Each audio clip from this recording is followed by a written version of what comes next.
ہاں، بسم اللہ الرحمن الرحیم۔ شعبان معظم کی 15ویں شب کو عبادت کرنا بہت ہی فضیلت کا باعث ہے۔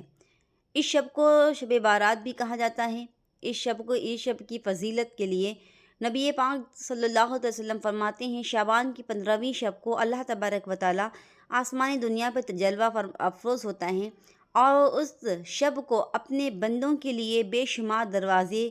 رحمت کی کھول دیتا ہے اور فرماتا ہے، کون ہے جو آج کی رات مجھ سے بخشش طلب کرے اور میں اس کے گناہوں کو بخش دوں؟ ہے کوئی رزق مانگنے والا کہ میں اسے رزق دوں؟ اور ہے کوئی مصائب و آفات میں مبتلا کی میں اس کی مشکلات آسان کر دوں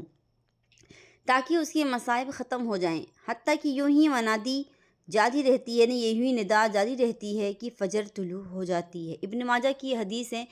تو کوشش کریں کہ رات کو صرف نماز پڑھنا یہی عبادت نہیں ہوتی ہے۔ اگر آپ نماز نہ بھی پڑھ پا رہے ہیں، کوئی کسی مشکل کی وجہ سے کوئی پریشانی ہے آپ کو، تو آپ لا حول ولا قوت یہ پڑھیں، استغفار کثرت کریں اور کلمہ شریف پڑھیں، درود شریف پڑھیں۔ اس میں بھی ایک چیز آپ ذہن نشین رکھیے گا، اگر آپ رات بھر جاگ رہے ہیں اور فجر آپ کی قضا ہو جا رہی ہے تو آپ کا یہ جاگنا کسی کام کا نہیں رہے گا۔ اگر کوئی ایسا سوچ رہا ہے کہ ہم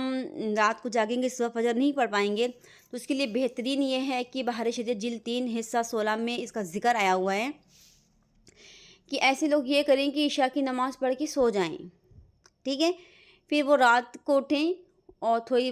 بہت عبادت کریں، پھر سو جائیں، پھر صبح کو فجر پڑھ لیں، ٹھیک ہے؟ یا تو ایسے کر لیجیے آپ، اور اس میں بھی آپ کو پوری رات بیداری کا ثواب ملے گا۔ یا پھر آپ ایسے کریں، عشاء کی نماز پڑھ کے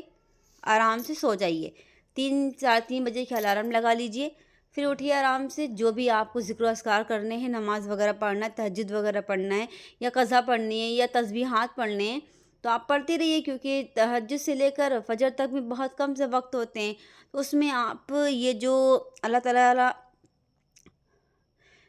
جلوہ فرماتا ہے، آپ اس کے بھی مستحق، یعنی کہ اس میں دعا میں آپ شامل بھی ہو جائیں گی، کیونکہ رات کا وقت ہوتا ہے، اکثر اس وقت سب سوتے رہتے ہیں، لیکن کل تو عبادت کی رات ہے تو اکثر جاگتے رہیں گے، تو آپ اس وقت اٹھ بھی جائیں گی اور کم وقت میں آپ کی عبادت بھی ہو جائے گی اور آپ کی فجر بھی نہیں چھوٹے گی۔